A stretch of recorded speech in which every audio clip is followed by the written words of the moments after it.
เจ้าให้เลี้ยงเจ้าทายชื่อเขาให้แล้วเขาให้เด้อโอ้อันทายซื่อๆนะเขาก็บ่อยากให้ทายเลยเนาะทายในเจ้าเขาว่ากินเงินละล้านเขาว่านั่นน่ะให้ดู คล้ายๆว่า กิน ตัว กินเงินเนี่ยละลาย เห็นว่าเขาให้เขา น้อง ชื่อ ลอย เขา เบิ่งโทรศัพท์เบิ่งพี่สาวพี่น้อง เอ้ยมันสัญญา สบายดีพ่อแม่พี่น้องลุงป่าเบิดสุขสุขคนและสวัสดีครับพ่อแม่พี่น้องที่อยู่ประเทศไทยสบายดีเด้อพ่อแม่ลุงป่าที่อยู่ต่างประเทศวันนี้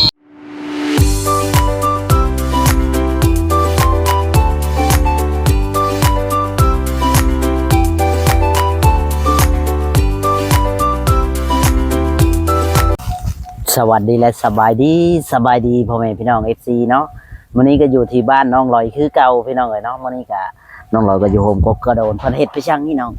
ไปเบิ่งไปชมนํกันเลยพี่น้องฝากพี่น้องกดไลค์กดแชร์กดติดตามให้กำลังใจในเด้อพ่อแม่พี่น้องทั้งช่องบ่จอยชาแนลอีกแล้วพี่น้องให้เนาะ อยู่ ฮู้ว่าหยังน้องลอยฮะ มาลงให้ สบายดีก่อน สบายดี FC จะเบิ่งหยังนะ ไปเบิ่งบ่นงให้ บ่นุ่งให้เป็นจังได๋บ่นุ่งยังไง จักและคนบ่ฮู้ โอ้เด็ด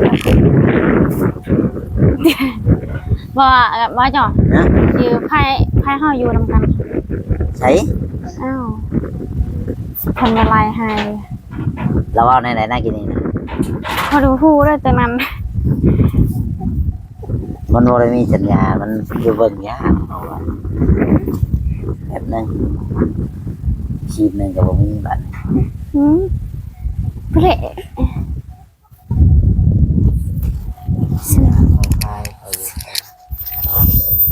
เจ้าให้เลี้ยงเจ้าทายชื่อเขาให้แล้วเขาให้เด้อ โอ้อันทายซื่อๆนะเขาก็บ่อยากให้ทายเลยเนาะ ทายในเจ้าเขาว่ากินเงินละล้านเขาว่านั่นน่ะให้ดู คล้ายๆว่า กิน ตัว กินเงินเนี่ยละลาย เห็นว่าเขาให้เขา น้อง ชื่อ ลอย เขา เบิ่งโทรศัพท์เบิ่งพี่สาวพี่น้อง เอ้ยมันสัญญา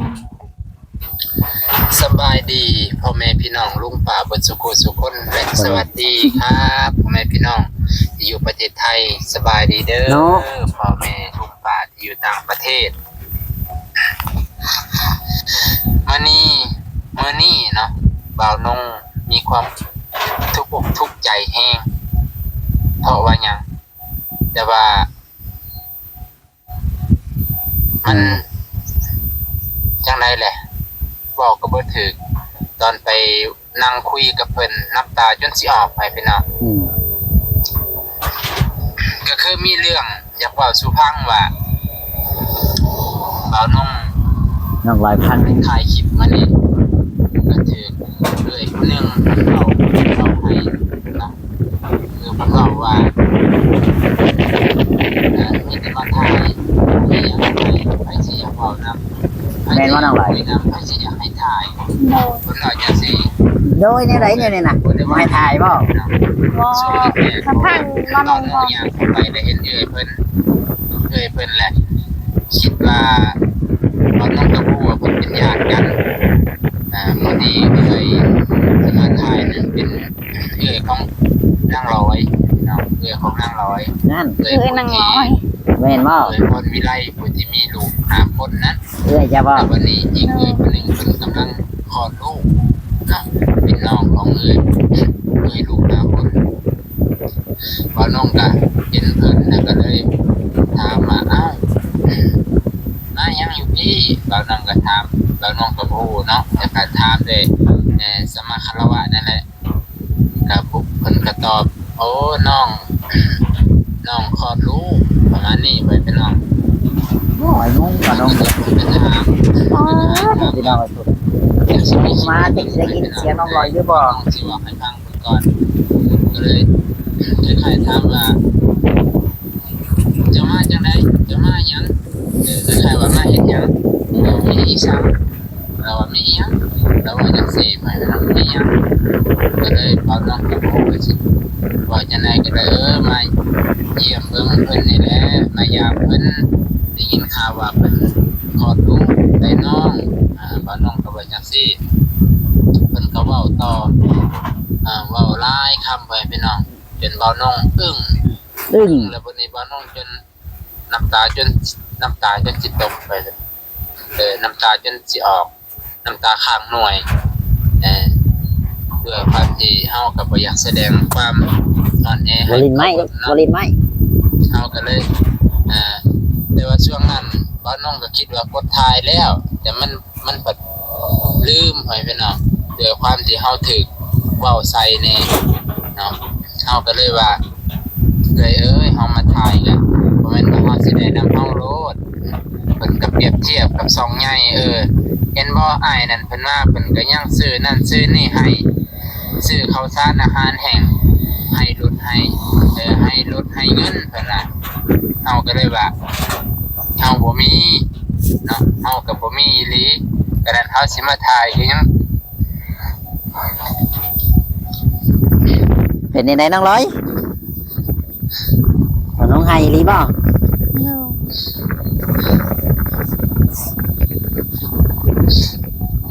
น้องไฮเยอะเกิดอะไรขึ้นกับน้องร้อยก็จะให้กันน้องร้อย ว่าคอยเด้อว่าขนมกินก็บ่มีเงินให้ก็บ่มีทายลาว่า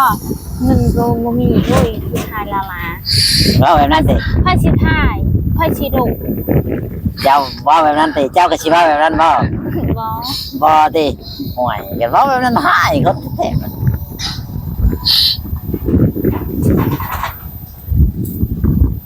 บอกเจ้าเด้อบัดนี้ยามเว้าเด้อแบบนั้นเด้อบ่น้องเนี่ยป้ายมื้อนี่ป้ายแล้วบ่ไปแล้ว ไปซะขอโทษขออภัยได้หลายเด้อพ่อแม่เจ้าบ่สงสารล่ะบ่สงสารเจ้าบอกเจ้าเด้อบัดนี้เด้ออย่าเว้าแบบนั้นเอาลูกนะมี่ว้ายน้องหน่อยขอปิดได้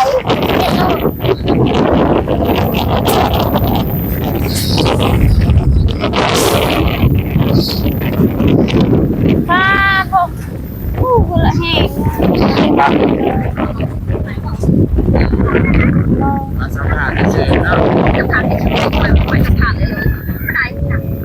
ใครที่ร้อนเจ้าความยังเบาร้านไปถามอะไรครับน้องลอยกับเบิ่งยังดีอยู่พี่น้องเอ้ยน้ำตาจนตกเลยเจ้าหัวดิฉันเจ้าให้เลี้ยงเจ้าใครชื่อเขาให้แล้วเขาให้เด้อใครเนาะใครเนาะใช่เจ้าเขาว่าตาเขาว่าแล้วนะใครว่าตัวนั่นใครเห็นว่าเขาคอยชื่อกับเราเราให้มาพอเร็วได้เบิ่งเลย ข้าวว่าสบายดีพ่อแม่พี่น้องลุงป้าบรรสุขสุขคนสวัสดีได้เบิ่งเลยอยากเบิ่งเรื่อยๆน้องหน่อยอยู่ประเทศไทยเจ้าก็ถามแล้วได้ละมาดูป้าอยู่ต่างประเทศก่อยก็สิถามเจ้าอ่ะมานี่เจ้าก็สิเว้าคือเอ้ยเจ้าบ่ฮะเจ้าสิเว้าคือเอ้ยบ่ว่าหยังฮะแต่ว่าเว้าคือเอ้ยก็บ่มาหาได้มันอะไรเว้าอย่างไรเลยบอกกับเพื่อนตอนไปนั่งคุยกับเพื่อนน้ำตาจนน้องว่าน้องบอกแล้วนางลอยว่าถือนางลอยไม่ได้ว่าคอยเด้อยาวถึงว่าเราลงให้เว้าน่ะคอยว่าจะเว้าจะมาถูกบ่มันบ่ถูกมันบ่ถูกคันเรามาก็บอกแล้วนะเจ้ามาถ่ายเราจะถูกจะเว้าแบบนั้นอยากเว้านำให้จะอยากคุยนำให้จะอยากให้ถ่ายคนหน่อยจังสิว่าแบบว่าได้ว่าเล่นให้พี่น้องช่วงแรกๆเพราะว่าเบาน้องยางเข้าไปได้เห็นเอื้อยเพิ่นแหละคิดว่าเบาน้องกระบู้ว่าเพิ่นเป็นญาติกันพอดีเอื้อยที่มาถ่ายนั่นเป็นเอื้อยของนางร้อยเอื้อยของนางร้อยเอื้อยผู้ที่เอื้อยพรวิไลผู้ที่มีลูกคนนั้นแต่วันนี้อีกเอื้อยคนหนึ่งเพิ่นกำลังคลอดลูกเป็นน้องของเอื้อยลูกคนก็น้องก็เห็นเพิ่นแล้วก็เลย ถามว่าเอ้ามายังอยู่พี่เราน้องก็ถามเราน้องก็บ่ฮู้เนาะแต่ก็ถามเลยสมาคารวะนั่นแหละก็บุกเพิ่นก็ตอบโอ้น้องคลอดลูกประมาณนี้ไปพี่น้อง แล้วก็เลยเพิ่นก็ถามคล้ายๆถามว่าเดี๋ยวสิมีคลิปให้เบิ่งไปพี่น้องแต่เราน้องสิว่าให้ฟังเบิ่งก่อนก็เลยคล้ายๆถามว่าเดี๋ยวมาจังไดเดี๋ยวมาหยังคล้ายๆว่ามาเฮ็ดหยังมีอีสัง ไปเด้อ เราว่ามีหยังเราว่าจังซี่ไปพี่น้องมีหยังก็เลยเราน้องก็โอ้ว่าสิ ให้ลูกนั่ง จะได้ก็เลยมาเยี่ยมเบิ่งนักษาและพยายามเพิ่นได้ยินข่าวว่าเพิ่นคลอดลูกได้น้องว่าน้องก็ว่าจังซี่เพิ่นก็เว้าต่อเว้าหลายคำไปพี่น้องจนเว้าน้องอึ้งแล้วบัดนี้ว่าน้องจนน้ำตาจนสิตกไปเลย แม่นบ่น้อง โอ้ยน้ำตาสำนันสิตกเองอุ้ย ด้วยความ โคตร ที่เฮา กีฬานี่ อยากแสดงความ เดี๋ยวไหนเพื่อจะว่าแบบนั้นเนาะ เฮาก็เลย เดี๋ยวค่อยว่าแต่ว่าช่วงนั้น ไม่ที่สัมภาษณ์ดุสัมภาษณ์แบบนั้น เงินคำบ่มีให้มีได้เงินคำขนมกิน ที่เขาถือ เพื่อจะว่าแบบนั้น ว่าไรใครดุสัมภาษณ์แบบนั้นคนบ่ดุได้ก็ เขา เขา มา บ่ยัง ถ่าย ดุ กัน แบบนั้น เพื่อจะว่าเรือเจ้านั่น เอื้อยคอยเว้า เจ้าก็สิว่าแบบนั้นบ่ คอยบอกว่าคอยย่า เป็นก็ยังซื้อนั่นซื้อนี่ คอ ให้ ยบ่กล้า ซื้อข้าวสารอาหารแห้งให้รถให้ คอยเว้า ให้ เว้าร ถ เป็น ให้ เนาะ เงินเอาก็เลยว่าเอาบ่มี เจ้าจะให้เอื้อจะว่าแบบนั้นเด้อบัดนี้เด้อ ก็นั้นเขาสิมาถ่ายยัง มาจอดมาลงไปแล้วบ่ ไปแล้วเมื่อวาน ไปอยู่เพื่อนชาวไร่หั่นน่ะ อืม ไพ่ให้ชื่อให้ขนมนี่บ่ จักแล้ว เดี๋ยวจะให้เบิ่งดอกคลิปต่อไปกัน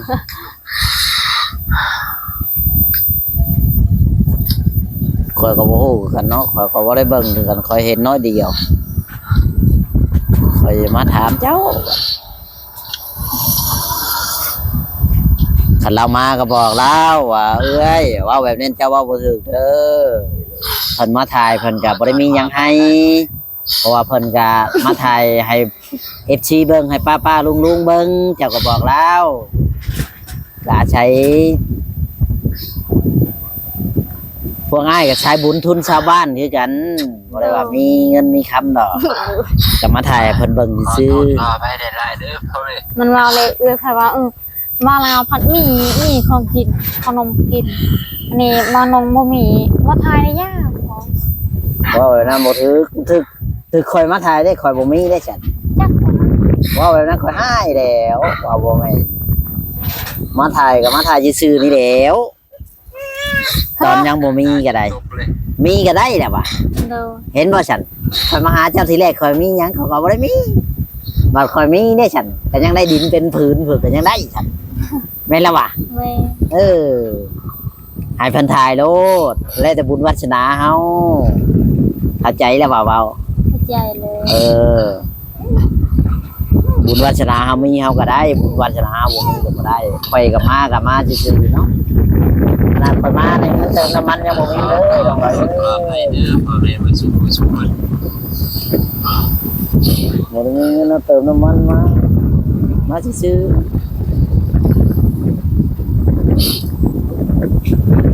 จะกลางว่าเอื้อยคอยนั่งค่ะ ๆอยู่เฮือนสาวแดง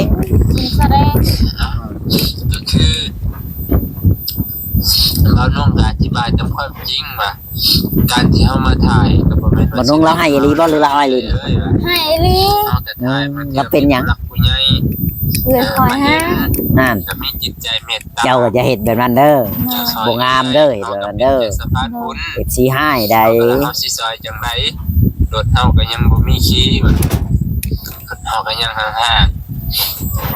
ๆตาตัวตอนนั้นน้ำตาอยากแตกอยู่ตอนเพิ่นเล่าให้แต่ ว่าลงว่าตัวน้ำตาอยากเตกอยู่ บ่นุ่งเราเว้านะ คนเอา เจ้าได้จ้ะน้ำตาบ่อยากแตกบ่ คิดอยู่ว่าคันมาถ่ายนี่ต้อง เตกคือกัน แต่กี่การที่ให้เลย ความในใจแน่นอน น้องลอยให้แล้วพี่น้อง ขี่ รถมาแบบตากฝนเลยพี่น้องเปียก